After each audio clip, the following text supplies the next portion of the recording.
I was 18 years old when I got married. I belonged to a very conservative family, a Baloch family, where good daughters never say no to their parents. My father wanted me to get married, and all I said was, if that makes you happy, I'll say yes. And of course, it was never a happy marriage. Just about after 2 years of getting married, about 9 years ago, I met a car accident. Somehow my husband fell asleep and the car fell in the ditch. He managed to jump out, saved himself. I'm happy for him. But I stayed inside the car and I sustained a lot of injuries. The list is a bit long. Radius ulna of my right arm were fractured. The wrist was fractured. Shoulder bone and collarbone were fractured. My whole rib cage got fractured. But that injury that changed me and my life completely was the spine injury.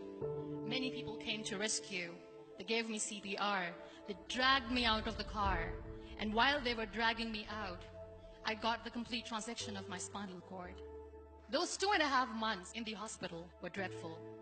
I was at the verge of despair. One day, doctor came to me and he said, well, I heard that you wanted to be an artist, but you ended up being a housewife. I have a bad news for you. You won't be able to paint again.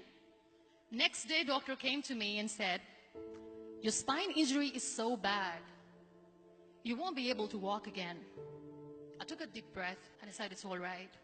Next day, doctor came to me and said, because of your spine injury and the fixation that you have in your back, you won't be able to give birth to a child again.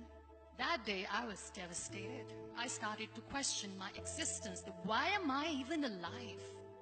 So what kept me going was, one day I asked my brothers, I know I have a deformed hand, but I'm tired of looking at these white walls in the hospital and wearing these white scrubs. Bring me some colors, bring me some small canvas. I want to paint.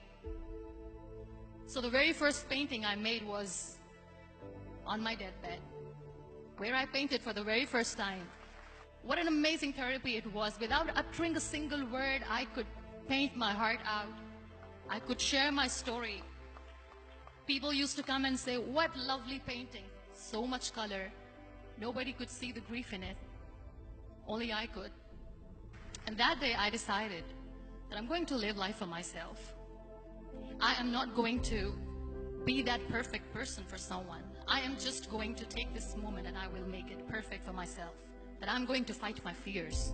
So I wrote down one by one all those fears. And I decided that I'm going to overcome these fears one at a time. You know what was my biggest fear? Divorce. But the day I decided that this is nothing but my fear, I liberated myself by setting him free. And I made myself emotionally so strong that the day I got the news that he's getting married, I sent him a text that I'm so happy for you and I wish you all the best. And he knows that I pray for him today. Number 2 was, I won't be able to be a mother again. And that was quite devastating for me. But then I realized there are so many children in the world, all they want is acceptance. So there is no point of crying, just go and adopt one. And that's what I did.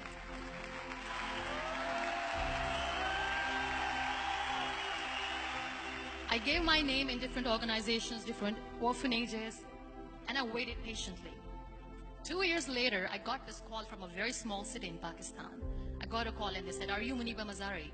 There is a baby boy and would you like to adopt?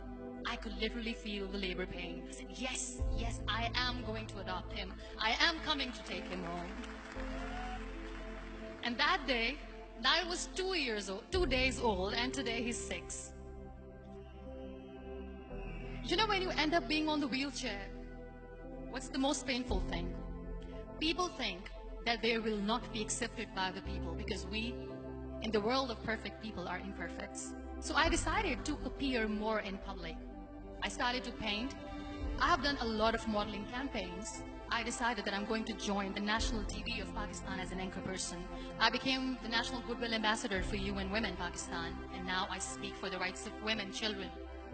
I was featured in BBC 100 Women for 2015. I'm one of the Forbes 30 under 30 for 2016. So when you accept yourself the way you are, the world recognizes you. It all starts from within. We have this amazing fantasy about life. This is how things should work. This is my plan. It should go as per my plan. If that doesn't happen, we give up. I never wanted to be on the wheelchair. Never thought of being on the wheelchair. This life is a test and a trial, and tests are never supposed to be easy. So when you are expecting ease from life, and life gives you lemons, then you make the lemonade, and then do not blame life for that. It is okay to be scared. It is okay to cry. Everything is okay, but giving up should not be an option. They always say that failure is not an option. Failure should be an option, because when you fail, you get up, and then you fail, and then you get up, and that keeps you going. Embrace each and every breath that you are taking. Celebrate your life. Live it. Don't die before your death. Real happiness lies in gratitude. So be grateful, be alive, and live every moment.